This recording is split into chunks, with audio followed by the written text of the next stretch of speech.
मटर पुलाव की जान, दिल्ली वालों का रिवायती शलजम का पानी वाला अचार। तो आज मैं आप सबके लिए दिल्ली वालों के मशहूर शलजम का पानी वाला अचार लेकर आई हूँ। दिल्ली वालों की सर्दियाँ, और सर्दियों में मटर पुलाव तो पानी वाले अचार के बगैर अधूरी रहती। तीखे और खट्टे फ्लेवर शलजम के पानी वाले अचार के तो बहुत ही फ़ायदे हैं, जो कि मैं आगे चलकर आपको इसी वीडियो में बताऊँगी। बिस्मिल्लाहिर्रहमानिर्रहीम, अस्सलाम वालेकुम। मैं हूँ समरीन अकमल। मैं आपको अपने चैनल दहेली के जायके में वेलकम करती हूँ। उम्मीद करती हूँ आप सब लोग खैरियत से होंगे। आज मैं आपको लोगों के लिए जो रेसिपी लेकर आई हूँ, ये अचार शलजम का बनाना बहुत ही ईजी है। अगर आप पहली बार ये अचार बना लेंगे ना, तो आपसे बिल्कुल परफेक्ट बनेगा। तमाम टिप्स और ट्रिक के साथ आपको शलजम का अचार बनाना बताऊँगी। तो वीडियो को आप लोगों ने एंड तक देखना है, वीडियो का कोई पार्ट आपने स्किप नहीं करना है। तो चलिए देख लेते हैं, झटपट सा पानी के वाला अचार बनाना स्टार्ट कर लेते हैं। तो आप लोगों ने क्या करना है, सबसे पहले दिल्ली के जायके को सब्सक्राइब कर लेना है, बेल के बटन को ज़रूर प्रेस कीजिएगा। इससे मेरी हर नई आने वाली यमी रेसिपी आपको फौरी देखने को मिलेगी। रेसिपी को मैं कहती हूँ लाइक तो अभी से कर दीजिए, क्योंकि ये बहुत मज़े की, बहुत यमी ये रेसिपी बनने जा रही है शलजम के पानी वाले अचार की। और रेसिपी को अपने फ्रेंड और फैमिली में लाजमी शेयर भी किया करें। तो आप सबका बेहद शुक्रिया। तो चले आ जाते हैं, मज़ेदार से अचार को बनाना स्टार्ट कर लेते हैं। तो आ जाते हैं शलजम के पानी वाले अचार के इंग्रेडिएंट की तरफ। तो यहाँ पर मैंने आधा किलो शलजम ले लिया। आधा किलो में शलजम का बनाऊंगी। तो यहाँ पर देखिए, मैं आपको दिखा रही थी, नमक ले लिया हमने, लहसुन ले लिया हमने, लाल साबुत मिर्चें ले ली हैं, गुड़ ले ली है, और साथ में हमने राई ले ली है। अच्छा, अब मैं आपको बताती हूँ यहाँ पर हमने कितना कितना, आधा किलो शलजम में हमने कितना कितना क्या क्या चीज़ें लेनी है। तो देखिए, सबसे पहले मैं आपको दिखा रही थी, ये है राई। तो तकरीबन ये मैं 4 टेबल स्पून राई इस्तेमाल करूँगी। लेकिन मैं आपको ये इसलिए दिखा रही हूँ करीब से कि देखिए, अभी ये ब्लैक कलर की है, लेकिन जब हम इसको पीसेंगे तो ये येलो कलर की हो जाएगी। और हमने थोड़ा सा इसको दरदरा ही पीसना है। ये लाल साबुत मिर्चें हैं, जो कि तकरीबन, ये लाल साबुत मिर्चें जो हैं 12 से 15 अदद होंगी। तो लाल साबुत मिर्चें हमने ले ली हैं। इसके अलावा हमने ले लिया है गुड़। गुड़ को मैं थोड़े थोड़े मोटे मोटे पीस में इसको मैं तोड़ लूँगी। तो साथ ही हमने लहसुन के 2 फूल जो आते हैं वो ले लिए थे, उनको हमने इस तरह छील लिया है। इसके अलावा मैंने नमक ले लिया है तकरीबन 2 टेबल स्पून।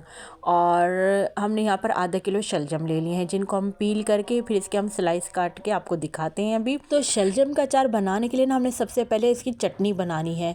तो चटनी बनाने के लिए मैंने लाल साबुत गोल वाली मिर्चें ले ली हैं, लहसुन ले, नमक, इन तीनों चीज़ों की हमने जो है लहसुन लाल साबुत मिर्चों की चटनी बनानी है। तो थोड़ा सा पानी डालकर मैंने यहाँ पर लहसुन की और मिर्चों की चटनी पीस ली है। अब आ जाते हैं नेक्स्ट स्टेप की तरफ। तो यहाँ पर हमने ले लिए राई। तो राई को भी हम यहाँ पर पीस लेते हैं, लेकिन राई को हमने कैसा मोटा दरदरा सा पीसना है, बिल्कुल फाइन पाउडर नहीं बनाना। देखिए, यहाँ पर हमने राई को पीस लिया, और आप देखिए पीसने के बाद राई का कलर कैसा हो गया, येलो कलर का हो गया। और जब अचार बनकर तैयार होगा, फिर मैं आपको राई का कलर बताऊँगी। यहाँ पर हमारी चटनी भी पीस गई है लहसुन और मिर्चों की, और गुड़ भी हमने रख लिया है पास। यानी अब ये 3 इंग्रेडिएंट्स डलेंगे। अब बारी आ जाती है शलजम की। तो शलजम को मैं यहाँ पर पील कर रही हूँ, फिर उसके बाद मैं आपको इसके स्लाइस करके दिखाऊँगी। तो तमाम शलजम को मैं यहाँ पर पील कर लेती हूँ। अब देखिए, यहाँ पर शलजम को पील करने के बाद हम इसके स्लाइसेस काट रहे हैं। तो मैं आपको दिखाती हूँ कि हमने कितनी थिकनेस रखनी है शलजम की। तो ये मैं आपको दिखाती हूँ। ज़्यादा पतला हमने नहीं काटना। ये देखिए, इतना होना चाहिए कि जब हम निकालें, जब अचार तैयार हो जाए, तो इसके स्लाइस जो है वो टूटे नहीं। तो तमाम इंग्रेडिएंट्स रेडी हैं, शलजम की भी हमने स्लाइस कर ली है। आ जाते हैं चटपटा सा खट्टा सा पानी वाला शलजम अचार बनाने की तरफ। अच्छा, यहाँ पर मैंने पानी उबालने के लिए रख लिया था। देखिए, पानी जैसे ही बॉयल्ड हो रहा, तो हमने स्लाइस किए हुए यहाँ पर शलजम शामिल कर दिए हैं। अब शलजम को क्या है कि जल्दी से ये जो है ये सॉफ्ट हो जाते हैं, गल जाते हैं। तो हमने सब 10 से 12 मिनट के अंदर इसको चेक कर लेंगे। अगर ये सॉफ्ट हो गए हैं, तो हम क्या करेंगे, फ्लेम ऑफ करके और इनको ड्रेन कर लेंगे। तो देखिए, मैं आपको चेक करके बताती हूँ कि शलजम गलें या नहीं गलें। तो देखिए, मैं फॉग डालकर चेक कर रही हूँ, तो ईजिली फॉग जो आराम से अंदर जा रहा है। तो शलजम यहाँ पर हमारे गल गए हैं। अच्छा, अब शलजम को हम ड्रेन कैसे करेंगे, तो मैं आपको दिखाती हूँ। हमने क्या करना है, ड्रेनर ऊपर रखना है, छन्नी जो है ऊपर रखेंगे, नीचे इसके हमने पतीली रखी हुई है, ताकि पानी नीचे पतीली में जाए और ये जो है शलजम इस ड्रेनर में रुक जाए। पानी जो है हम इसका इसी के ही पानी से ही, शलजम के ही पानी से जो हमने बॉयल किया ना, इसी ही पानी से ही हम जो है इसका शलजम का पानी तैयार करेंगे। तो आपने इसका पानी फेंकना नहीं है, क्योंकि इसमें सारे न्यूट्रिएंट्स आ गए हैं शलजम के। तो हमने इस पानी को वेस्ट नहीं करना, इसी पानी से ही तैयार करेंगे हम शलजम का अचार। अच्छा, अभी पानी और शलजम दोनों गर्म है, तो अभी हम दोनों को ठंडा होने के लिए छोड़ देते हैं, शलजम को भी और पानी को भी। अच्छा, यहाँ पर हमने एक बड़ा तसला ले लिया है। इसमें हम शलजम की पीस को स्लाइस को फैला देंगे। हमने इसलिए इनको फैलाया ताकि एक तो ठंडे भी जल्दी हो जाएंगे, दूसरा अब इन पे जब हम चटनी लगाएंगे तो ईजी भी रहेंगे, ताकि आराम से चटनी है इस खुले बर्तन में आराम से चटनी लग जाएगी। तो देखिए ये सारे के सारे ठंडे हो गए। तो अब हमने जो चटनी बनाई थी ना लाल साबुत मिर्चों की, लहसुन की, तो वो चटनी अब हम इन पर लगा देंगे। अच्छा देखिए इसके इतने फ़ायदे हैं, आप यकीन करें। जो हमने इसमें लहसुन यूज़ किया है, आपको पता है लहसुन दिल की बीमारियों से, दिल के लिए बहुत अच्छा है, हाजमे के लिए बहुत अच्छा है, ब्लड प्रेशर को भी लहसुन जो है लो करता है, और आपका वेट लूज़ करने में भी लहसुन बहुत काम आता है। तो आपने लहसुन का भी देखिए इसमें कितना अच्छा इस्तेमाल है कि कितने हमें फ़ायदे मिलेंगे। और हाजमे के लिए तो मैंने आपको बताया कि पूरा का पूरा अचार ही हाजमे के लिए बहुत मुफीद है हमारे लिए। अब देखिए लाल साबुत मिर्च की जो चटनी हमने बनाई थी उसको उस तरह हमने लगा दी। अब देखिए फिर मैं एक एक स्लाइस को हाथ की मदद से हाथ से लगा लूँगी अच्छी तरीके से, ऊपर नीचे दोनों साइड ऊपर। मैं देखिए इस तरह लाल ये जो चटनी है इसको मैं अच्छी तरीके से लगा लूँगी। अच्छा देखिए यहाँ पर हमने ना चटनी लगा के रख दी है, हर स्लाइस पर इस तरह लगा कि हर स्लाइस कवर हो गया चटनी से, ताकि ये जो चटनी मसाले स्पाइस है ना तमाम जो स्लाइस अपने अंदर एब्जॉर्व कर लें। अब हम इसको रख देंगे 3 से 4 घंटे के लिए। अगर आपके पास टाइम ना हो तो आप 1 घंटे के लिए भी इस चटनी को लगा कर रख सकते हैं। अच्छा देखिए यहाँ पर मेरे पास ना 3 से 4 घंटे हो गए थे इसको लगाए हुए शलजम में। आप चाहें तो ओवरनाइट भी लगा के रख सकते हैं। जितनी देर लगा के रखेंगे उतनी ही आपके शलजम के हर पीस में जो है अच्छी तरीके से रच बस जाएगी तमाम स्पाइस। अच्छा यहाँ पर मैं आपको दिखा रही थी कि मैंने ये बरनी ले ली है।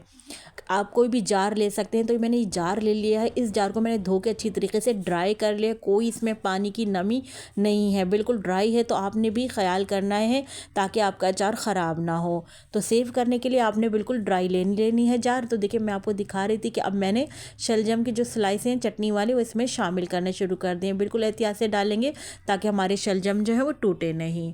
तो देखिए ये हर स्लाइस में उठा के इस तरह बर्नी में पहले हम शामिल कर लेंगे। अगर तो आप लोगों को मेरी रेसिपी ज़रा से भी अच्छी लग रही तो प्लीज़ मेरी इस वीडियो को लाइक तो ज़रूर कर दीजिएगा।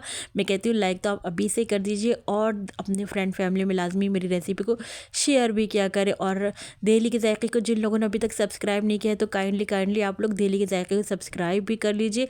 बेल के बटन को ज़रूर प्रेस कीजिएगा, इससे मेरी हर नई आने वाली इसी तरह की यमी यमी रेसिपी आपको फ़ौरी देखने को मिलेगी। तो आप सबका बेहद शुक्रिया। स्लाइस शामिल करने के बाद जो हमने शलजम बॉईल किया था ना वही पानी हमने इसमें शामिल कर दिया था। फिर हमने 4 टेबल स्पून यहाँ पर राई के शामिल कर दिए थे। तो देख रहे हैं आपको ये राई नज़र आ रही है ब्राउन ब्राउन सी, और जो है उसके सीड्स नज़र आ रहे हैं लाल साबुत मिर्चों के। तो थोड़ी देर में नीचे बैठ जाएंगे। तो आप देख रहे हैं नीचे भी आपको मसाला नज़र आ रहा होगा। अब क्या करना, हमने इसको कवर कर देंगे। कवर करके अच्छा इसको आपको धूप में नहीं रखना, आपने यहीं किचन में ही छोड़ दीजिएगा। किचन में ही तैयार हो जाएगा ये अचार। बस आपने इसको 3 से 4 दिन तक छोड़ देना है। बीच बीच में आप स्पून जो है ड्राई स्पून डालिएगा। ड्राई स्पून से चमचा चलाते रहे नीचे तक ताकि तमाम मिक्स होता रहे। इन 4 दिनों के बीच में आपने बार बार स्पून चला लेना है, 1-2 दफ़ा जैसे।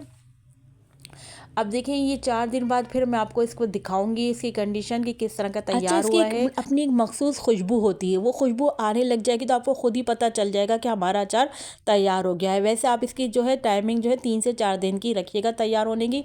तो चले मिलते हैं, हम आपको दिखाते हैं इसके 3 से 4 दिन बाद इसकी कंडीशन। अच्छा यहाँ पर अचार को जो है 4 दिन हो गए थे, तो मैं आपको दिखा रही थी 4th डे, चौथे दिन दिखा रही थी। तो देखिए यहाँ पर अचार हमारा तैयार हो गया है। और मैं इसको हिला इसलिए रही थी कि तमाम जो मसाले नीचे बैठे हुए हैं वो तमाम मिक्स हो जाए अच्छे तरीके से ना। अब देखिए अब मैं आपको इसको डिश आउट करके दिखाती हूँ, अचार को निकाल के दिखाती हूँ। तो 4th डे हमारा जो है पानी वाला शलजम का अचार तैयार हो गया है। आप इसको सूंघे, इसकी अपनी एक मखसूस खुशबू होती है कि ज़बरदस्ती आप कहेंगे कि क्या चीज़ तैयार हुई है। इसके मैं बताऊँ इतने फ़ायदे हैं इस अचार के ना कि लक्कड़ हज़म पत्थर हज़म, यानी पेट में आपके अफारा हो जाए, गैस हो जाए, खाना हज़म ना हो रहा तो सिर्फ आपने क्या करना है, इसका 1 चमचा पानी पी लें और आधा शलजम खा लें। फिर आप देखें क्या कहने, आप कहेंगे हाय हाय क्या मज़े का आपने ये शलजम का अचार जो है लिया है ना या बनाया है कि आपको मज़ा ही आ जाएगा। देखिए, जो मैं आपको बताते ना कि राई का कलर देखिए बनने के बाद कैसा हो गया, वाइट कलर की राई हो गई है। अगर आपको खट्टी डकार आ रही हो या आपको गर्दन का बुखार हो जाए तो कहते हैं गर्दन की के बुखार में भी नहीं बहुत फ़ायदा देता है। ईरान में कहते हैं इसका सूप बनाकर पिया जाता है, काफ़ी इसके फ़ायदे हैं। और सबसे बड़ा कर मज़ा ये कि इसको मटर चावल के साथ खाएं या खिचड़ी के साथ खाएं। बस आपने क्या करना है, मटर चावल खिचड़ी में थोड़ा सा ही अचार डालें और शलजम के पीस डालें और फिर खाएं और उसका पानी डालें और फिर आपको पता चलेगा कि कितना ज़बरदस्त ये अचार माशाल्लाह से यमी सा बनकर तैयार हुआ है। और जब आप इसको खाएंगे तो कि इतना अच्छा हाजमा देगा आपको, बहुत अच्छी मतलब आपको इसकी डकार आएगी। तो यानी बहुत अच्छा है ये हाजमे के लिए। तो आप लोगों ने इस अचार को, मैं कहती हूँ, अगर नहीं बनाया इस सीज़न में तो आपने इस सर्दियों में ज़रूर बना लेना है इस अचार को। और अपने जो मटर चावल जब जिस दिन बनाए ना उससे एक हफ्ते पहले आप अचार बना लें ताकि आपके मटर चावल बनाने तक ये अचार आपका रेडी हो जाए। तो मैंने तो डाल दिया है, हमारे यहाँ हर सीज़न में हर सर्दियों में ये ज़रूर अचार डलता है और मटर चावल के साथ तो इसका बहुत ही ज़बरदस्त सा कॉम्बिनेशन है। आप लोगों ने क्या करना है, मुझे बताना है कि आप लोगों को मेरी आज की रेसिपी कैसी लगी। रेसिपी ज़रूर बनाइएगा, अपना फीडबैक ज़रूर दीजिएगा कि जब आप लोगों ने बनाया तो आपको ये मटर चावल के साथ ये बेहतरीन कॉम्बो कैसा लगा शलजम वाले पानी के अचार का। तो चलें चलती हूँ, क्योंकि मैं आप लोगों के लिए इसी तरह मज़े मज़े की यमी रेसिपी लेकर आप लोगों की खिदमत में हाजिर होती रहती हूँ। जब तक के लिए मुझे समरीन अकमल को दिल्ली के जायके से इजाज़त दीजिए। अल्लाह हाफिज़।